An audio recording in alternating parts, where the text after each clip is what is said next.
You're injured, medical bills are stacking up, and the insurance company tells you they'll factor that into their review. You assume that means you'll be fully reimbursed and compensated, but then the settlement offer comes back much lower than the total amount of those bills. If you don't understand how medical expenses actually impact your claim, you could end up settling for thousands less than you deserve. Hi, I'm Pablo Tamayo, a personal injury attorney here in Florida, and I've seen this exact tactic derail dozens of valid, significant claims. This video breaks down what counts, what doesn't, and how to document your treatment the right way so you don't get shortchanged when it matters most. Medical bills are the foundation of your claim. First things first, I want you to understand this. Your medical bills are the backbone of your entire car accident settlement. In Florida, when you make a claim, whether it's with your own insurer or the other at-fault drivers, the amount and type of your medical expenses usually set the starting point for negotiations. Now, let me give you a real example. Imagine someone gets rear-ended on US 1 in Miami. They go to the ER, they get x-rays, maybe a CT scan, follow-up visits with the specialist, start physical therapy. Every single one of those bills is a line item that the insurance adjuster is going to look at. Your total medical costs help paint a picture of the true harm that you suffered. Why does it matter? Because in Florida, the more significant and well-documented your medical treatment, the higher your potential claim.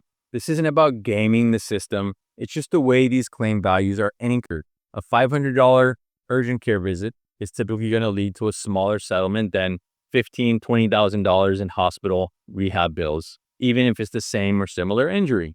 And this is important. Only bills that are reasonable and necessary. Insurance companies like to argue that you may have treated unnecessarily, or if there's a big gap in your care, they'll argue an unrelated event in between treatments aggravated the injury. If you try to settle on your own, they might only offer pennies on the dollar for your medical bills, claiming they're inflated, too high, or even unrelated. That's where having a professional can help make a huge difference. Florida's no-fault law, the role of PIP coverage.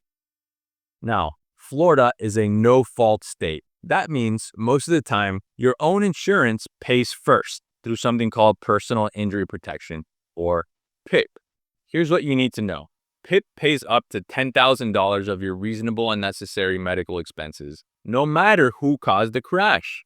And this trips up a lot of people. PIP usually only pays 80% of those bills. So if you have $5,000 in ER and doctor's bills, PIP generally pays $4,000, and you're left with the rest after any statutory adjustments. If your bills go over $10,000, you're out of PIP and into at-fault territory, where you need to look to the other driver's insurance to cover the rest.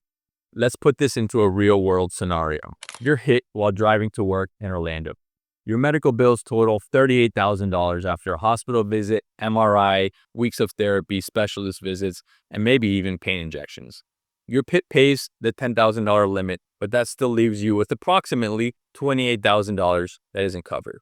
That uncovered amount becomes a major part of your claim against the at-fault driver. When we're negotiating a settlement, we're using that $28,000 plus any other damages as the leverage.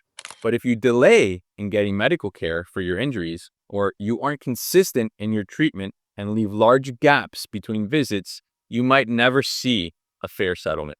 Insurance companies look for any reason to deny, delay, or minimize. Don't give them that ammunition to diminish your injuries and the pain that you're experiencing.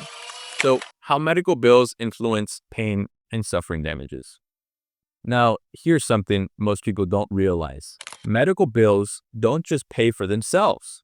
They also directly influence the amount you might get for what lawyers call pain and suffering. In Florida, you can only get pain and suffering damages in a car accident settlement if you suffered a permanent injury, significant scarring, or disfigurement. But the first thing insurance companies will consider is, how big are your medical bills? Or how serious was your treatment?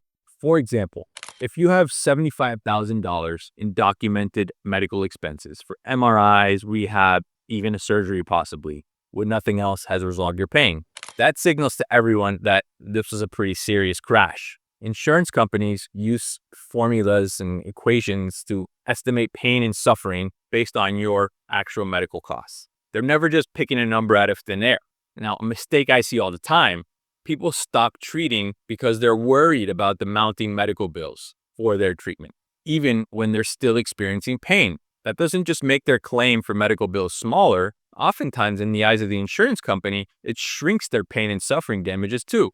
It's never a good idea to stop receiving medical care that you need just because you're worried about your medical bills. There are ways to handle those bills, and your attorney can help guide you through that. What happens with unpaid medical bills? So here's a tough one. What happens to those medical bills that have accumulated after your case settles? The way it works in Florida is that those bills will be negotiated by your attorney and paid with a portion of your settlement funds. So again, let's use a real example. You settle your case for $50,000, but there's still $15,000 owed to your chiropractor, your physical therapist, and a hospital bill. Those providers may have a lien on your case, which means they get paid out of your settlement funds before you see any money. This is not uncommon, especially if you couldn't pay for your medical care upfront, or if providers approved by your health insurance don't want to provide care to an accident victim where they may be called to testify in court. The good news is a Florida attorney can often negotiate those bills down. There is no set reduction amount, but having an experienced accident attorney in Florida will know how to negotiate those bills in your best interest. And don't forget, if your health insurance paid some of your medical bills, they will even have a right to be reimbursed from your settlement as well. And that's called subrogation. Navigating these rules and protocols is complicated, and this is where having a lawyer really pays off. If you try to do it alone, you might end up giving away too much of your settlement or missing key deadlines. How pre-existing conditions and gaps in care may change the equation. Now let's talk about two things that can throw a wrench into your car accident settlement: pre-existing conditions and gaps in care. If you had a prior injury to your back before the accident, and after the crash, your back hurts even worse, the insurance company is going to dig deep to see how much of your current pain is new versus old. In Florida, you can still recover even if you had a previous injury, as long as the accident aggravated that injury or made it worse. But you'll need strong medical records to prove that. You stop going to your appointments, a gap in care, the insurance adjuster is going to argue that you weren't really hurt or that something else caused your injuries in between your visits. Even a delay of a few weeks between the accident and your first doctor's visit can be used against you. And trust me, insurance companies and their lawyers look for these details to diminish your claim and offer you the least amount of money possible, despite how much pain you may truly be suffering. So, if you've got a pre-existing condition, be honest with your healthcare providers and your attorney. Make sure your doctor documents exactly how this accident has made things worse. And if you need treatment, physical therapy, chiropractic, ortho, even a surgery, whatever the case may be, follow through and follow your doctor's recommendations. What you can do right now to protect yourself. So, what does this all mean for you? Here's what you need to remember about how medical bills affect your car accident settlement in Florida. Your medical bills will be the starting point and the primary measuring stick for your case's value. So make notes of every medical provider that treats you. Get medical care immediately, and don't let bills stop you from getting the treatment that you need. Know that PIP will cover part of your bills up to $10,000. Keep up with your treatment, avoid gaps in care, and be upfront about any pre-existing injuries. Don't go at it alone. These cases can get complicated, and having an experienced attorney can make the difference between a fair settlement and walking away with lowball offers. You just learned how medical bills directly impact your car accident settlement in Florida. Now you know what steps to take to protect yourself and your finances if you're ever in this situation. But what if you were in a car accident and there was no police report? That can throw a wrench into the process and make your claim tougher to prove. But there are smart ways to handle it. So don't miss our next video, what to do after a car accident when there was no police report. I'll explain exactly what to do step by step if you find yourself in that situation, so you don't get taken advantage of or lose out on compensation that you deserve. Click over to that video now. It's information every Florida driver needs to know. I'll see you over there.